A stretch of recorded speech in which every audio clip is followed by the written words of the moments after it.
Whereas this is like, yeah, but they were. I know, well, yeah, yeah, I think this still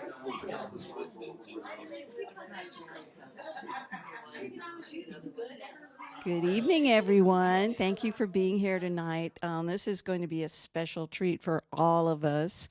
I do just want to mention a couple of things. Next month, November 7th, it'll be Thursday at 7 o'clock here at the Lee. We will be having Bob Gaines, who is the son of a Holocaust survivor. I met him at the Ruth Project, which was over at the Rancho San Diego Library, and it was an incredible experience. So I wanted to share him with all of you because it will be incredible. So that will be November 7th, and then December 6th will be here. We'll be here at the bonfire, and we'll have Santa, and we'll have all decorated, and you're just going to love that too. So with no further ado, we all know her, we all love her, and she's going to give us information that will just blow your socks off, I'm sure. So thanks again for being here tonight. Okay. You're already mic. Yeah, I got a mic. I just got to make sure this is all up. So I'm Sarah Lewis while I get my computer up. It's so nice of you all to come. I feel like I'm super excited to talk about Josephine Waite for like uninterrupted for like an hour and have a captive audience. This is thrilling. Okay, let's see if I can get this to work. Okay, but I think I have to push this button to make it turn on. I hope. Yes, there we go. Sorry, do you need the lights to come down? No, I don't think so. You're good? This should work. I mean, theoretically, this should work. Yeah, see? She's coming up, Josephine. It's really dim. It'll, but it got brighter before. I think it's warming. And these lights are here. Can we turn? I think there's a switch to turn these off. I think it is. There's like random. Oh, you need those lights? Okay, thank you. Is that better? Are we bright enough now? Okay. Okay, so I have so much to say. I hope it's not too long. I have so much to say. Okay. First of all, October is American Archives Month. So this is a perfect time to do this lecture because this lecture focuses on a collection that we have here at the Lemon Grove Historical Society that basically no one's ever touched, from what I understand. Like, no one's looked at it. Our archive is pretty hidden, which I'm working on. So I was really excited to use this collection and really show people what archives can do, what they can teach us. So I'm really excited about that. So this is a story of not only a family and a farm girl, and Josephine, this is my favorite picture. This is not so incredible. The original is like this long. It's like this little tiny like strip she got like at a carnival or something. She's beautiful. She's probably like 15, I want to say. It's the story of the Waite family, the citrus industry, but also my research project. So it's kind of like my research project and kind of what I went through to find the information I did. So it's kind of all of those. So why Josephine? Let's see if I can get it to move. So why Josephine? Well, I found this collection in our attic several years ago. I noticed her letters, and she writes her dad, "Dear Daddy," and she's like 19 years old, and it's darling. And so I had looked through it before. I had used it for a couple of different small lectures. I've used it for school projects. I was just so fascinated with Josephine. So I really wanted to use her letters for a research project. So I just finished my master's degree in library science with an emphasis in archives. And I had to do a historical research methods class, and I had to I could pick any topic. So I was like, I need to use Josephine's letters. I was like, this is imperative. So then I was like, well, what do I do? How do I contextualize these letters? What do they tell us? So first I thought, well, what about California rural history, right? And I looked, and there's like nothing. Like California rural history, I was like, we had farms, we were rural, didn't we have a rural history? But there wasn't much literature out there. And then I thought, what? Like she's young, she's 19, I'll talk about adolescence, right? These letters have to say something about adolescence. And then I struggled with that, and I kind of went down some wrong roads. And then I thought, okay, I'm gonna go back to the letters, and I'm gonna read all the letters, and I'm gonna transcribe them, and what do they tell me? And she doesn't talk about friends, she doesn't talk about social events, she talks about farming. She talks about water, she talks about irrigation, she talks about planting. I mean, she's a farmer. And so then I thought, okay, this is what I need to do. I need to look at farming. I need to look at the citrus industry because she was a citrus rancher. So then I got my approach. So the first thing I needed to do to contextualize these letters was to do a lit review, right? For my class, I had to read all the literature I could find about the citrus industry in Southern California. Her letters are about 1919, 1920. The citrus industry is bigger. It starts in like 1870s, 1880s, and goes all the way to like 1950. That's kind of the boom years. So we're going to do a little bit of review on the citrus industry. I'm going to tell you what I found, and then we can move on to the Waite family. So first, this is kind of the years that it happens. It grows, and then it declines in the 50s because a lot of houses come in. It actually doesn't decline. It moves to Tulare County. It moves up. Anyway. So this is a lot of numbers, but look here. So look at the years. They're selected years. So 1889, look at San Diego. We had that many citrus trees, bearing and non-bearing trees. So we're not as big as LA or not as big as Orange County. Look, 1919, this is when Josephine was writing letters. So we're still 500,000 trees, but look, Orange County and Los Angeles, they're huge by that time. They're growing and growing and growing. So we were never the center of the citrus industry. We had a significant industry, we had significant orchards, but we were not the center. And then you can kind of see how the numbers rise and decline and change. You know, we still have quite a good industry, but it's never huge, right? So that kind of gives you a little bit of context. A lot of the reading I did focuses on Orange County, but a lot of it has to do with like kind of the Southern California area. So this is, wait, did I miss one? Hold on. Oh, that's right. Okay. So this is kind of, when I was looking at the literature, these are the themes that I found, right? A lot of different things came together to make this industry happen. The railroad was coming in. There was a source of labor. There was Sunkist is the big farming cooperative that happens. It makes a lot of things possible. And then there's these gentleman farmers and agribusiness and the scientific part of this agriculture. So all these factors kind of come together. And here's a couple academic perspectives, kind of just as, like a sampling.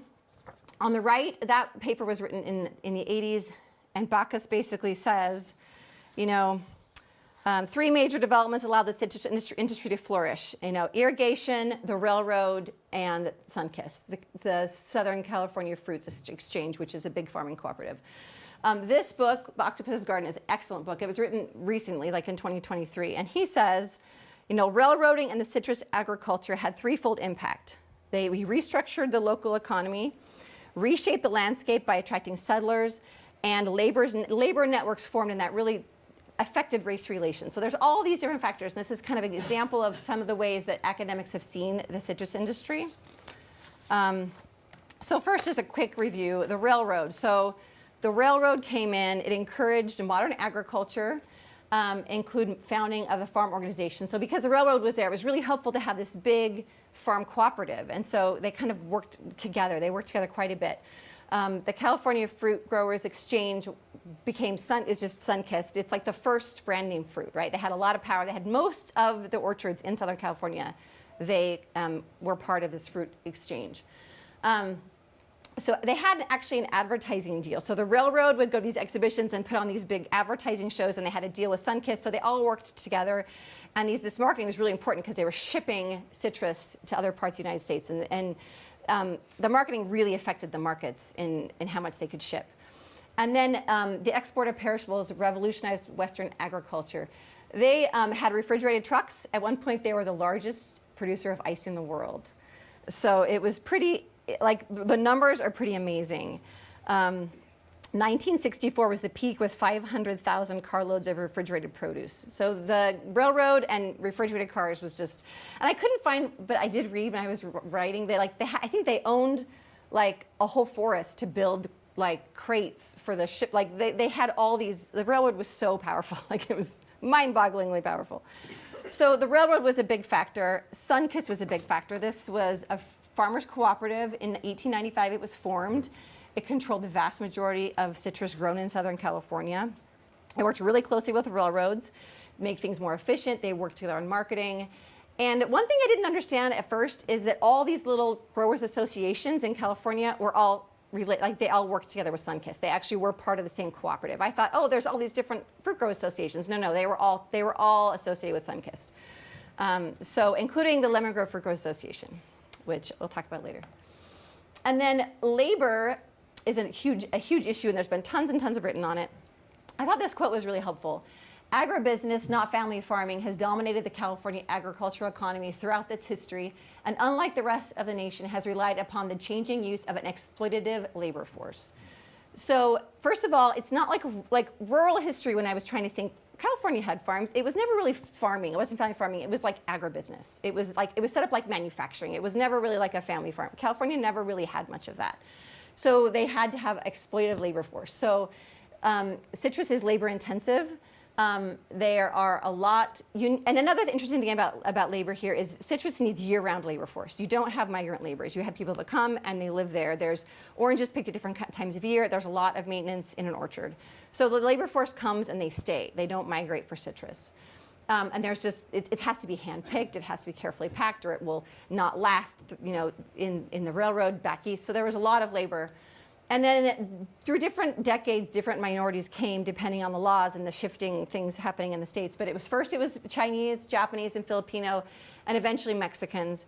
So it says that Mexicans became the longest lasting labor force. So one interesting thing is because it wasn't migrant, they would live there. So there was a lot of labor and racial issues that came up, right? There were segregated schools, Americanization schools came up. It was legal to segregate schools.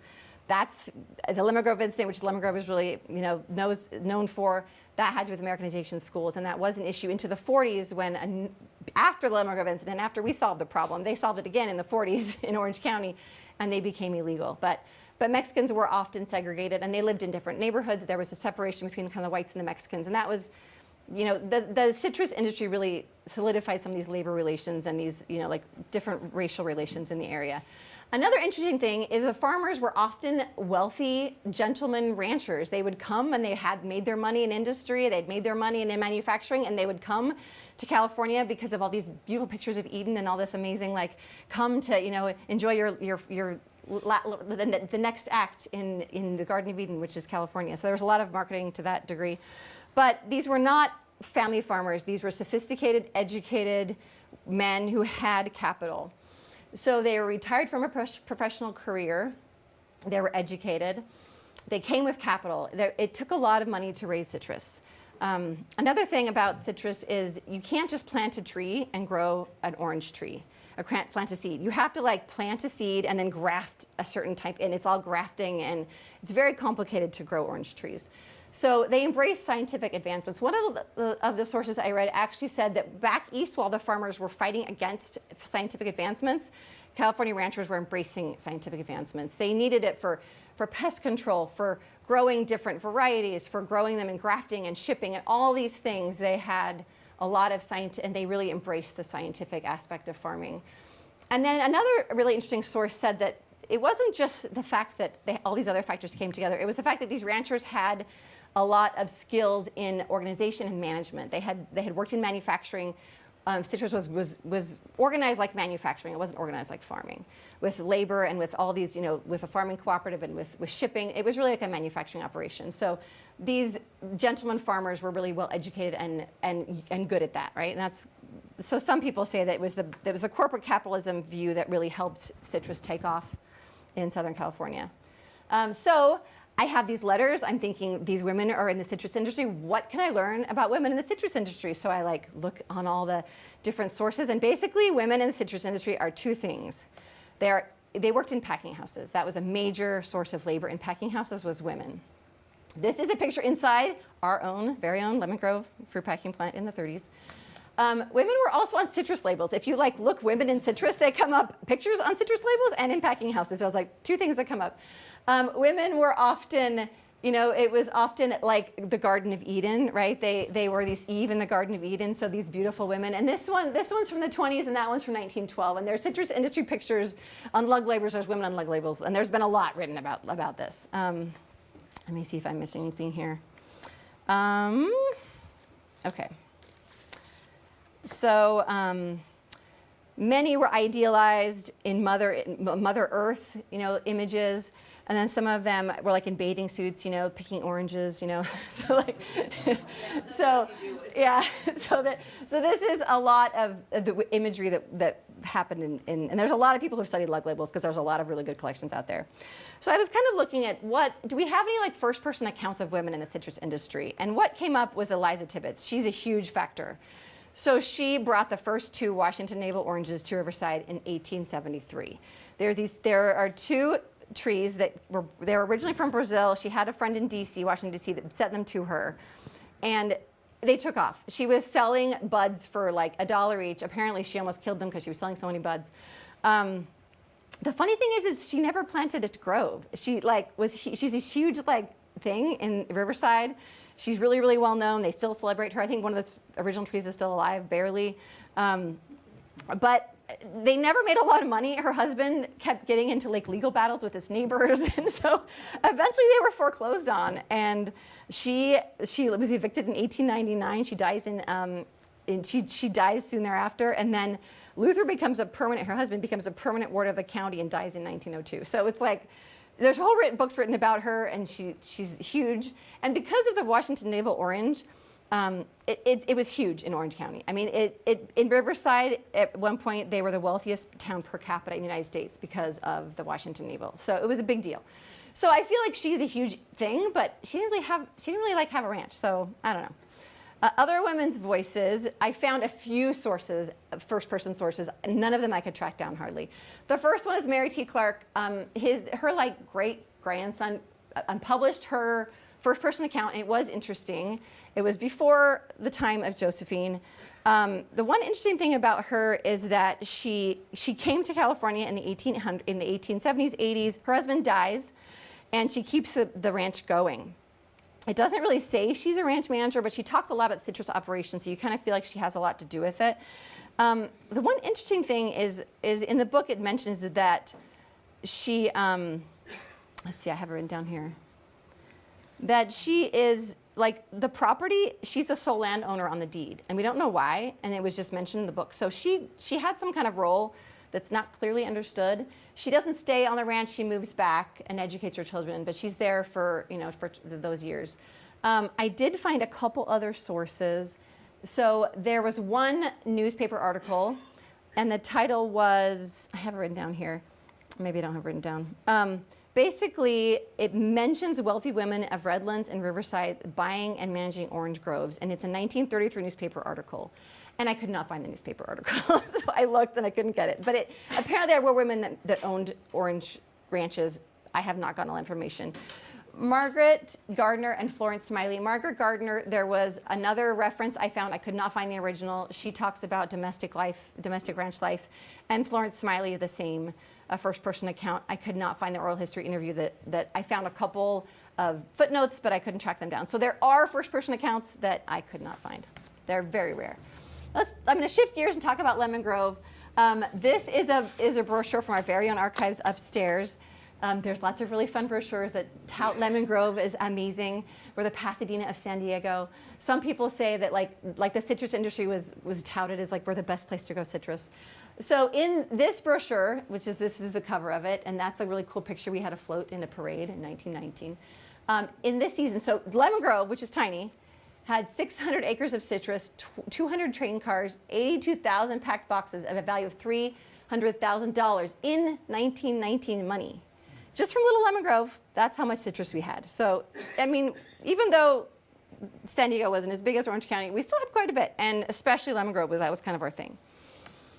And this is the Fruit Growers Association. Let me see if I can find, I think I might be ahead of myself here. Okay, so from the meeting minutes, this is from the meeting minutes. So they incorporated in 1908, and this is from the meeting minutes. A secretary is entrusted to communicate with the California Fruit Growers Exchange with the view to entering into a contract with said exchange to market the fruit of the association. So they did market through Sunkist. They don't have Sunkist on their label. Other associations did. Maybe they were later, I don't know why, but they were a Sunkist operation. So I also found information. It looks like the first packing plant was actually built in 1897, and it's a Lemon Grove Citrus Association. I think maybe it had been a precursor to this association. I also found, okay, here's another picture. Here's a beautiful picture of the packing plant in 1914. Where was that located? I think it's where the Honda dealership is, but I'm not sure. Is that right? I think so. Yeah, it's right by like the 94. And it was there, when, do you know, who knows when it was torn down? I don't remember, I don't know. It was there for a long time. They tore it down to build that. Probably, it had to have been late 80s. So it was there a long time. A lot of people remember the packing. Yeah, and it was just a firehouse. Oh, was it just dilapidated by then? I remember hearing people heard it, so I know it was there for a long time. So in the meeting minutes, there was a new packing house built in 1910. And in 1922, there was a meeting about building another packing house. So I know that there were several iterations of packing houses. Here's another picture. I don't have a date on this, but that you can see is a sun-kissed operation. This is in Lemon Grove. Okay, now we're going to switch gears. We've talked about the citrus industry. We've talked about Lemon Grove. And now we can talk about the Waite family, which is my favorite. Okay, let me just make sure I'm not missing anything here. Okay, so this is the Waite family. This is Georgiana and J.W. Waite. They married late in life, and they had Grace on the right is her daughter by her first marriage. So it's the two youngest girls, half sister Grace, and then there's Josephine, who's darling in that picture. My favorite picture of Josephine, one of my like 16 favorite pictures of Josephine, and Anna Emmeline. So this is one picture of the Waite family, and then let me make sure I'm not missing anything here. Okay, and then there's another picture here. This is later on, and Grace, I think, is married at this time. So this is just the two girls. And they married late, they had two daughters, and they just doted on their daughters. There's like a million beautiful pictures of these two girls together, and it's really great to see. I'm glad there's a lot of pictures. Okay, let me make sure I'm not missing anything here. Okay. So this is 1920, so it must have been a time where J.W. was back from Florida because he was gone most of this time. So he must have been visiting, and they had family pictures taken. That was my thinking there. Okay, so this is the Waite farmhouse. J.W. built this farmhouse in 1895 with his two brothers. I found a source that said that. And the Waite family lived in it the entire time it existed until 1985 when it was sold. So that many years the Waite family lived, no one else lived there except the Waite family, which is incredible. And this is Massachusetts. This is where, I used to thought it was here, but then I found out from James Newland over in the La Mesa, he showed me it was actually here. And you live on Waite Drive. You probably live near there. So this is where the farmhouse was on the map. Here's the 94, here's Massachusetts, it's west of Massachusetts. It was torn down for development, right? It was torn down, as far as I can tell. The last article I have says 85, they're going to sell it, and people think it's going to be developed after that. And I think that's probably about when it was developed. This, I just found the picture. How cool is this? Look at this is the farmhouse. Look at the citrus orchards. It was all, can you imagine? This is Waite Drive right here. It's just, So that's we're 1920. looking west. Yeah, I must because of the mountain. Well, I don't know, actually. I don't know. What mountain is that? So the back of the photo said from the east, but I don't know. From the east face? Yeah, but I wasn't sure because I couldn't tell because of the mountain. So I think that's facing east. yeah, I think it's facing east too. So I don't know. But I loved it because you can see the farmhouse and all the orchards around it, which is so cool. I was really happy to find that picture. Okay, let's see. Okay, so I'm not sure how big the original ranch was. One source said 100 acres. Another said it expanded beyond where the 94 is now and encompasses a nearby school. One source said that he donated the land for the school, which I think would be Vista La Mesa. So there is a source. That source was the cousin who sold the house in 85, gave some information in that newspaper article. That's where I found it. So that's kind of cool.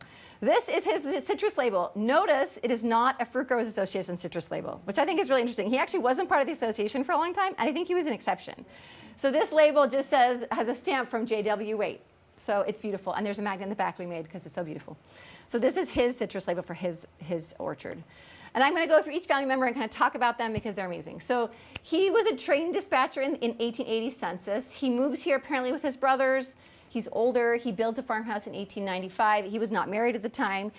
He marries Georgiana Berrien in 1899 in Colorado. I have no idea why he's in Colorado. I have no idea how they meet. The interesting thing is they marry in August and they have Josephine in December. So I don't know if that's why they were like out of town or not. I don't know. There's a few points. In 1906, I have an article that he was planting citrus in Cuba. So he was all over the place doing citrus. And in 1925, there's a newspaper article that says he's back from Florida after being gone a long time. So that was after Josephine died. So that's kind of a review of his life. This is another great picture. Look how modern Josephine looks there. This is a great picture of him and his daughters. And this is an article about him planting trees in Cuba. And he was overseeing the planting of 60,000 orange trees in Cuba. And the article says he's a well-known nurseryman, long and varied experience in the field of citrus culture, both in Florida and California. Let's see, I have a couple notes here I've missed. So he was 45 when he got married the first time. I can't find any record of him being married before that. And he spent tons of time away from home in Florida. In this county directory, he's listed in 1895 to 1909. And then again, his daughters a lot of years his daughters are listed and he's not listed, which is interesting. So he's here, but he's in Florida a lot. Probably most of Josephine's life he's gone, which is sad, but true. And then in the 1920 census, it lists him here, but that's the same time Josephine's writing him letters in Florida. So I don't know how that worked out, but some censuses list him not here. And here's a couple cool things from his citrus business. So this is interesting because it's 1896, and it's JW, and I think that's his brother, F.D. Waite. So as early as 1896, this is in Florida. He's in Florida doing citrus business. And we have a whole bunch of these business cards. And look, it's Lemon Grove and Minneapolis. And then that one is interesting because it's oranges and lemons, J.W. Waite.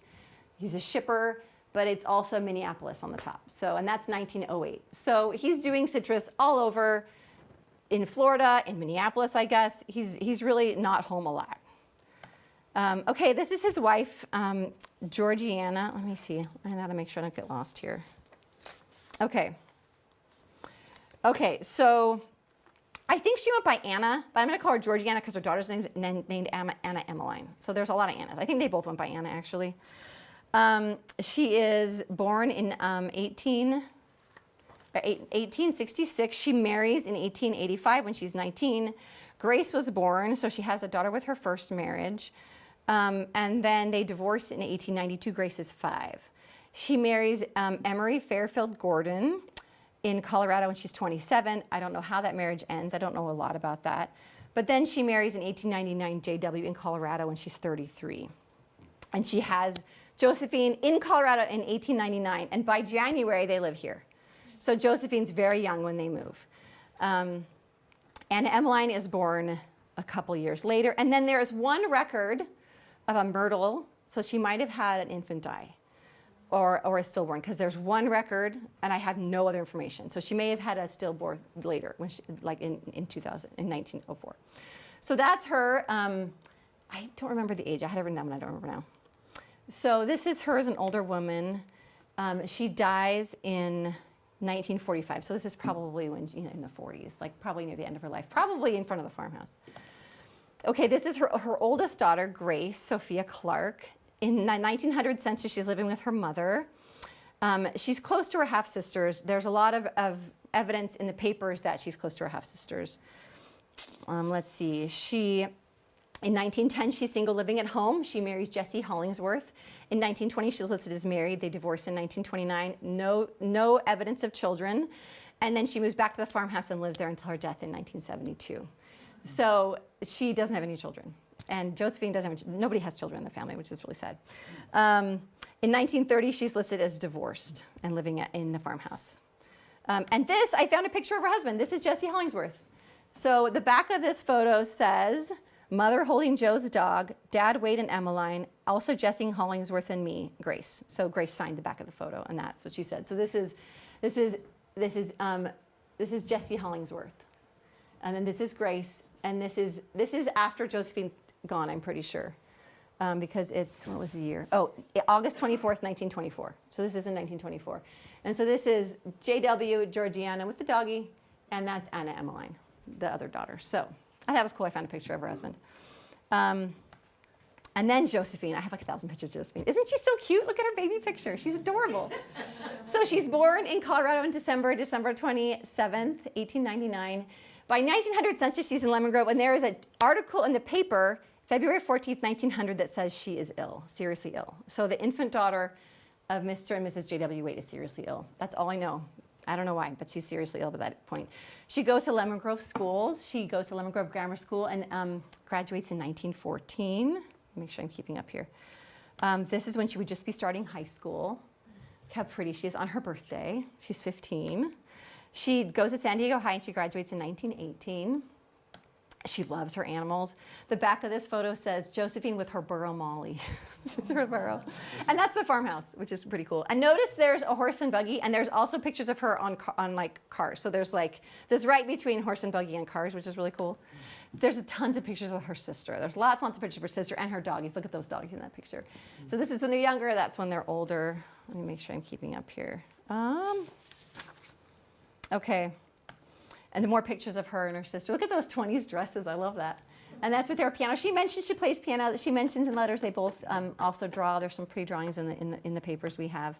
And these are beautiful portraits of her. I think this is probably the last picture we have of her because she's got short hair and she looks older there to me. I think that's probably the last picture we have of her.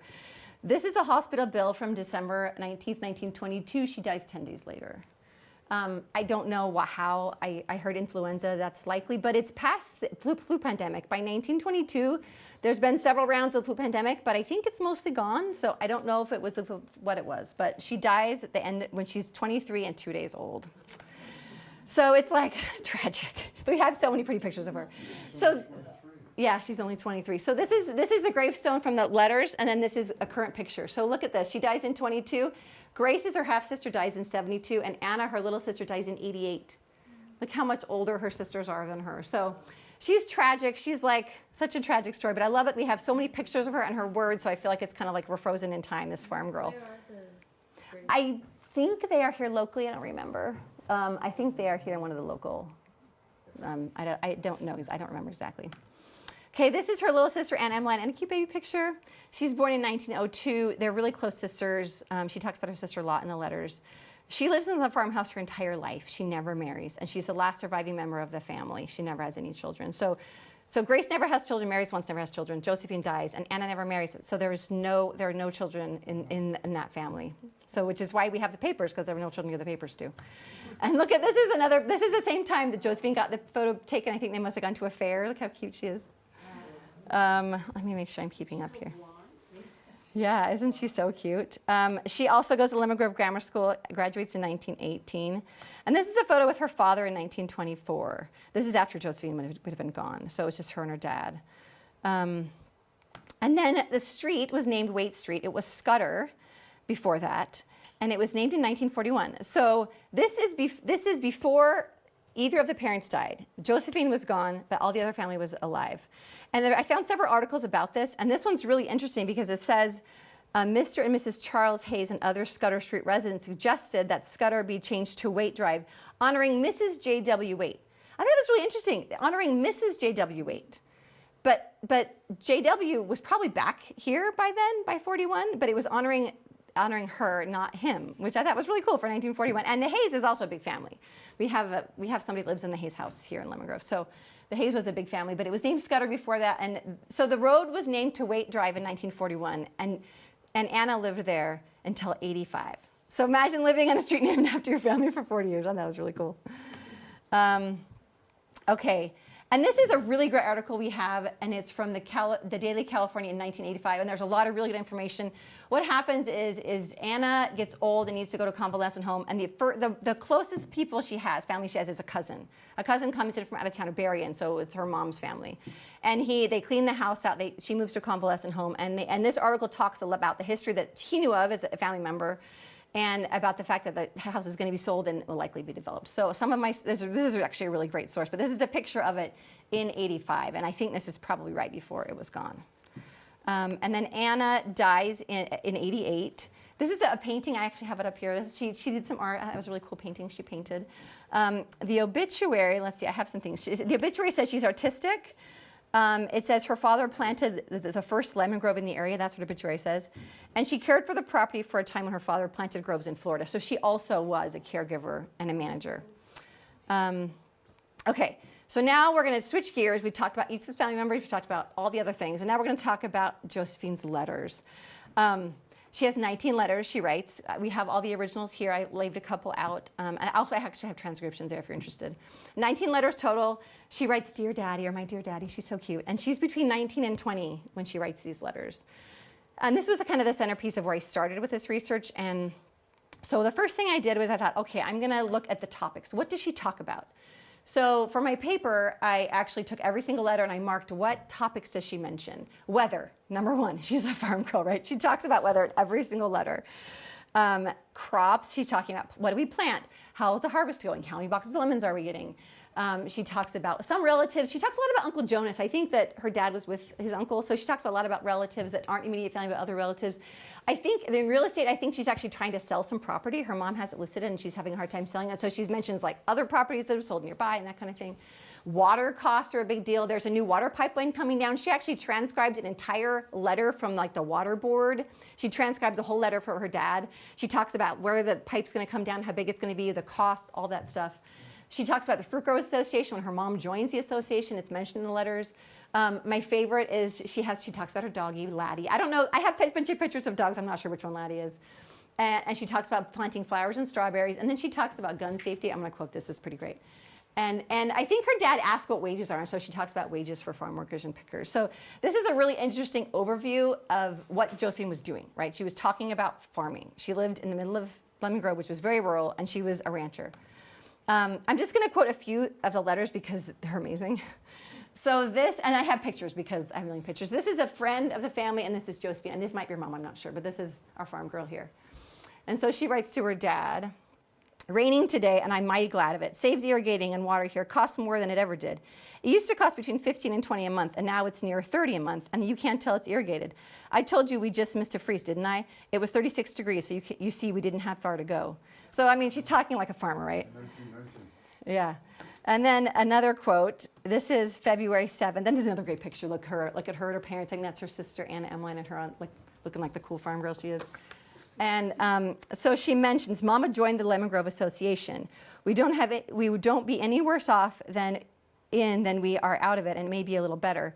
We are picking now, have 102 boxes picked, and hope to have 125 at least when we finish. This is the largest pick we have had for months. 40 boxes has been the highest pick we have had before this. The trees are just full of bloom, and we are irrigating as fast as we can so it won't fall off. So she's really attuned to what's going on in the ranch. According to the Lemon Grove Fruit Growers Association minutes, which we also have upstairs, Georgiana Jones joins the association, and she's listed as Mrs. J.W. Waite. Like she joins as a woman, not as her husband. She joins the association in April 1920. And interesting thing is, in January 1921, there's a note that like her fruit is in bad condition. They kind of kick her out. Like, don't accept her fruit because I guess it's in bad condition. So, and also like a decade or two before, there's a short time where J.W. works for the association. And there's no explanation. He like works for like 6 or 8 months and then he doesn't work there anymore. Maybe he was in town, I don't know. But they have some link to the association. But a lot of times they aren't in it, so I'm not really sure of that relationship. And then there's another quote here. This is my favorite. So this is another picture of Josephine. Look at how awesome she's sitting on the car. This is my favorite. "Don't worry about the gun, Dad, for I'm always careful with it. I carry it so that if it did go off accidentally, it would only hit the ground. And I never bring it into the house loaded. There is a chicken hawk around the place that I've been trying to get a shot at for a week or so. By the time I get the gun, he's always gone." That's like my favorite. She's like reassuring her father about gun safety, right? And like she's getting that chicken hawk. And this is actually her like handwriting. I just love that part. And then I just found this picture. She looks so cool, like in her coveralls with her big dog. This is like my new favorite picture of Josephine. And then I don't know if this is Laddie, actually. I don't know. She has like a bunch of different dogs. And she says, "There is some water in the reservoir now from the last rain, and you should have seen Laddie in it yesterday. I threw rocks in it, and he had lots of fun. When I left, he stayed in the water and barked at his reflection for an hour or two." So she's out playing with her dog. I love that. And then she grows strawberries. I love this. "My strawberries are just about to bear good. Had 4 boxes yesterday from them. I have about 700 plants altogether, but 400 are young ones." Isn't that crazy, 700 plants? But then I found this photo, and this is what it says on the back of this photo. "This is just my bed of strawberries. Have 5 more just like this one." So she's, I mean, and she would have been 20 years old at this point. So yeah, she's a farm girl. So I want to go back to like what was the role of women in the citrus industry, right? We have evidence that these women managed the ranch. It's kind of a case study. We don't have a lot of sources. We have a few little sources that maybe other women had ranches. we have a lot of academic work on women laborers and women images of women, but we don't really know the role of like members of the family, of the ranch owning family, wives and daughters, like what was their role. This is kind of cool because it shows the role they took, the Waite girls took in the citrus industry, but it might have just been because their husband was gone, I don't know. They seemed to do pretty well managing, and they took a lot of leadership in managing the ranch while JW was gone. So just for my paper, I kind of lined up some evidence that the Waite women really did manage the ranch. You can tell Josephine's letter, she's talking about ranch management. She is very, very involved. In the county directories, we have a binder upstairs that's like a reference binder, and it has copies of the county directories. And like some of the time JW's there, and then when he's gone, his wife, Mrs. JW, is listed as a rancher. Like it has her name and then rancher. And then as soon as Josephine's like graduated high school, it says Josephine Waite, rancher.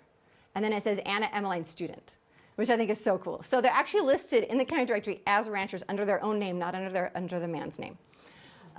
So Georgiana did buy shares of Lemon Grove Water Company in her own name. She's listed in the census as a citrus farmer, and she joins the association under her own name. And they attend water meetings, Josephine and Georgiana do. And all the San Diego County properties are put in Georgiana's name. JW puts all the properties in her name when he's gone. So there's a couple of just things here. Here's some pictures of the directories we have. And look at, we have Waite Georgiana be Mrs. Rancher. And then Waite Josephine Rancher. That's in 1919. So that's exactly when she's writing these letters. And then, and that is 1921. Waite Emmeline, student. Waite Josephine, rancher. So she's a rancher. She's 21 years old at that point, or 22. So that's super cool. This is an awesome picture of the deed. JW of Lemon Grove County of San Diego, Lemon Grove County of San Diego, for any consideration of love and affection, grants my wife Georgiana B. Waite of San Diego County, you know, basically all of my property in San Diego County. So all the property is given to Georgiana, and she deals with it while her husband's gone, which is so there's a lot of evidence that these women did this, and there's not a lot of like evidence of pushback from anyone. I mean, they're doing this and people are accepting them doing it, right? So that's really interesting. So that's basically like the thesis of my paper, is that there's a lot of research that needs to still be done in the role of women. Kind of my final thoughts is this is a case study. There's a lot of other research that can be done. I work at the County Clerk Recorder Archives, and there's a couple of collections that I love that really kind of shows the role of women owning their own property and owning their own businesses in California. So the state constitution, from the beginning of the state, married women could own their own property. And two collections at the County Clerk Recorder Archives. There's one called Separate Property of Married Women, which is my favorite. And so women can actually, who are married, can come in and declare to the county clerk, this is an inventory of my property. Here's who I'm married to. It's not my husband's property, it's my property, separate from my husband. So that was happening really early. I'm sorry, what year is that? That's early on. It's like, I don't know, April would know. What Separate Property of Married Women is like, I think 1890s. It goes back pretty far. Yeah, so they're In California. in California. So it wasn't anywhere else. No, I think it was actually. I looked into married women owning property, and in a lot of states they could own it pretty early. Not in every state, but in California, because it's based on Mexican law, married women can own property. I see. Yeah, which is very cool. So there's a lot of research that can be done with that. Also, there's a collection of, it's called sole trader declarations. Women could go and declare why they needed to do business in their own names, and at the county clerk, and they could do that. So. Another thing to think about is there is going to be a park on Waite Drive at Waite and I can't remember. I was going to remember the cross street. Yes, Murray Hill Drive. Thank you. At Waite and Murray Hill, there's La Mesa's going to put a park there, and I keep telling the people they need a name after Josephine, and they tell me they're not going to name after an individual person. There's a name after the Waite family, but I'm like, but Josephine's amazing. So there is a park coming in. We hope it's named Waite Park, but it's on Waite Drive. But the thing is I think it's part of Waite Drive that might not have been originally Waite property. I think it's like on the very east side of Waite Drive, which they may have never owned that property, but it's still Waite Drive. So I just want to thank you for listening to me talk about Josephine, because I'm kind of obsessed, and having you listen to me about Josephine is awesome. I loved her story. I'm glad to be able to tell it. I think it has a lot to tell us. And I think also this really shows what a kind of a hidden archive can teach us. There's a lot of these archives that we don't know about, people have never looked in, but if we really look and we study them, we can learn a lot. I put my email address here because if you want a copy of my paper, a copy of my sources, digital copies of all the amazing things, I am happy to send them to you. So any questions? Thank you for listening. I have a bunch of questions. Okay, good. I do. I might not have answers. Okay, you first mentioned in the beginning, there was, I believe, a collective of 600 acres. That was how many, one of the sources said there were 600 acres of lemon grove that under citrus, having citrus orchards. Sunkist, I lost that, sorry. Sunkist was they collected it and It was like a refrigerated farming and shipped. cooperative. So the farming cooperative, so basically like they would send pickers to the farms. They would pick, they would take, Sunkist was. yes, and they would, and at that point in that year, in 1919, they had 150 people they were employing. I see. In Lemon Grove only. I see. And they would basically accept or reject the fruit, and they would pay for whatever fruit they accepted. Okay. So, I'm aware to the farmer. the Treganza family came into Lemon Grove in 1898. Yeah, The Hunters, I believe, around the same time. yeah. Eduardo Treganza and Harry Hunter started Hunter's Nursery actually together. Eduardo was doing the grafting of the fruit trees. Yes, which was big, Okay. really important. Is there any mention of them?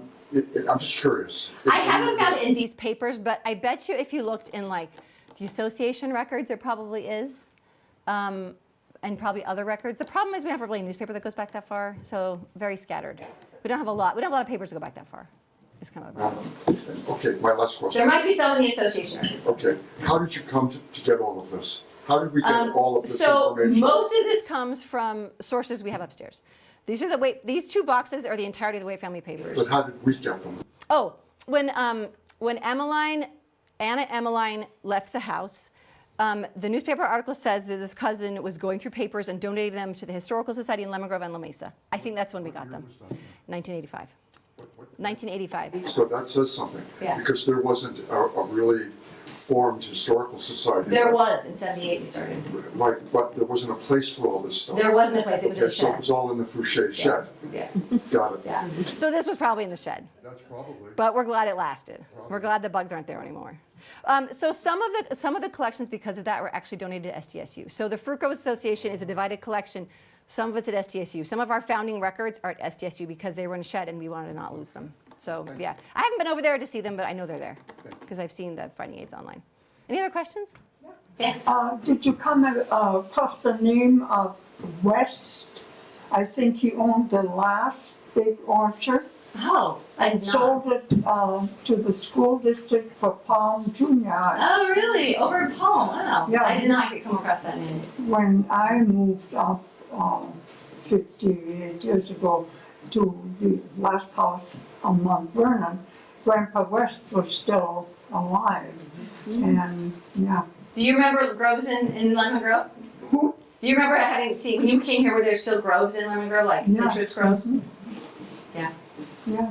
But you did not come across West. I did not. I didn't do a lot of research into like the Lemon Grove citrus growers, kind of just focused on the Waite family. But what happened with the citrus industry in general is after the war, everything was built out, right? And Lemon Grove was all built in the 50s, right? The orchard, and that same thing happened in Orange County. All the citrus went to we still have a lot of citrus in California, but it's in Tulare County, it's in Central Valley. Like the theme parks, like Disneyland was a citrus grove. They pour out the trees, they put Disneyland in, right? Do you think it was for economic reasons that the land value had increased so much? I think so. I think it's, Yeah, I think yeah, so too. I think there was just a need for housing, and they just moved the industry. And from what I've read, it really didn't get a lot less. It just moved farther north. And there still are some citrus trees in some areas. In the 70s, we still had trees. The graph I had earlier had all the way to the 70s. So, yeah. So any other questions?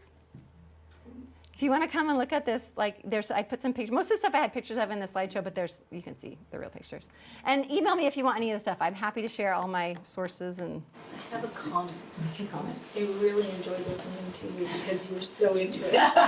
So it was a very, very good.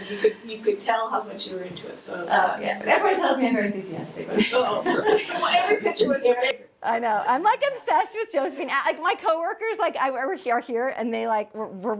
I was writing my paper while I was working, and they like all heard about Josephine, and like I was like, let me tell you what I found out, and then my husband and my kids have heard this all. Like, Sarah, I have a question. Yes. So I saw the name Lester popped up. Do you know? Can you tell me anything about that? no, I don't think. Where did it pop up? Tell me Lester again. It was on. It was in one of the pictures. It said Lester and. I know there were some family friends that some pictures of, but I don't know anything about It was a them. farm. Okay. Yeah. The street behind the post office is Lester. Yeah. Oh, that's true. Okay, Maybe, I don't and know. It was a farm. Yeah. They definitely had farm hands. They definitely mentioned like some people that helped them farm. I think that the Waite women made the decisions, and they write to their dad a lot about what Well, I decisions think they it said made. Lester and Waite. If you look on one of, when Yeah. you look back on it. Oh, it could have been his brother. Oh. Yeah, because he was in business with his brothers or with another citrus grower. Yeah, you're right. That was in his business. There was a Lester, but I think it probably wasn't local. It was probably either in Minneapolis or in Florida, because he was all his business was. I was just curious. Yeah. I know they make a big deal, well, I was raised in Riverside near Oak Citrus, which is gone, but Redlands makes a big deal of their citrus, you know that. Yeah. So in Riverside and like Redlands and Orange County, citrus was everything. I mean, it brought all the wealth to that area. And here it was considerable, but in Orange County it was everything. But- Literally everything. And, yeah, but now I didn't realize, for anybody who wants to know, that Redlands gives you the best feeling of what a citrus town feels Yeah. like. They have taken all their public lands and filled it with citrus. Yeah. And in April, the whole thing is filled with roses and citrus, and you smell the flowers, and you get the idea they've kept some of the grove houses where they put the grove in the center. They've kept they've really put energy. They have little fences around their trees going down Main Street with little orange finials. So if you really want to experience old, because I lived in Riverside when it was more so that way, but Redlands is the vacation. And it takes a lot to keep those groves because it's not cost effective, right? It's really hard to keep those groves. I read about a lot of people trying to keep groves, but it's like that land is so expensive, and groves are really hard to maintain. And after every like 10 or 15 years, you're gonna have to start over with new trees. So it's just really hard to keep those So going. they've honored it as a city. Yeah. And then also in April, where you saw all the beautiful snow is on the mountains, the smell of the flowers. It's like I remember. Yeah, and that's how the advertising was. They got all these gentlemen, wealthy ranchers to come. They would have these pictures of like the Garden of Eden with rows of pretty citrus, and like, California is perfect, and that's why everyone moved here. And it worked for a long time. What was the name of the street before Waite? And Scudder. Do you know anything about? I just know because it was a newspaper article that was named Scudder. I don't know why, but it was neighbors that got together and like signed papers and like gave it to the county to change the name. And after Georgiana, which is very cool, not her husband, and after her, which is cool. Sarah, Yeah. the Smiley name caught my attention because there's two twins, the Smiley brothers. I believe they were very influential in the Redlands area, if I'm not mistaken. And they lived in the East Coast, but they needed a drier climate. But they are so beloved that they celebrate their birthdays. Really? The cities. It could have been a relative I because think it's Redlands. but I Redlands- couldn't- it could have been a relative because that was like I think an oral history that I couldn't find, and it wasn't here. It was like farther north, so it could have been the same family. I don't It's so interesting because they were, I think they were from the Society of Friends Church, and they had big peace conferences back east in this beautiful inn that they had built near Lake Mohawk. And every year they had those conferences, and so I just remember that when I saw that smiley. Yeah, it might be because that was really the area I think they were in. Any other questions? Thank you so much for coming and listening. Did you contact the Redlands trying to find, you were saying there was some. No, I tried to just find some. I tried to track them down online. I didn't have a lot of time because I was under pressure writing a paper for a class. But I did try to find the newspaper, and I couldn't. I did find it, and I couldn't find it. I don't know if it exists, or I think I'd have to go in person to some of these places. Redlands might be a bit. Yeah, if I went in person to these archives, I could find more. I couldn't go in person, so. Anyway, thank you so much for coming. And feel free to come up and look at the original pictures. I'll leave this up, and this is, I know, of course, her and her sister in the farmhouse, looking amazing.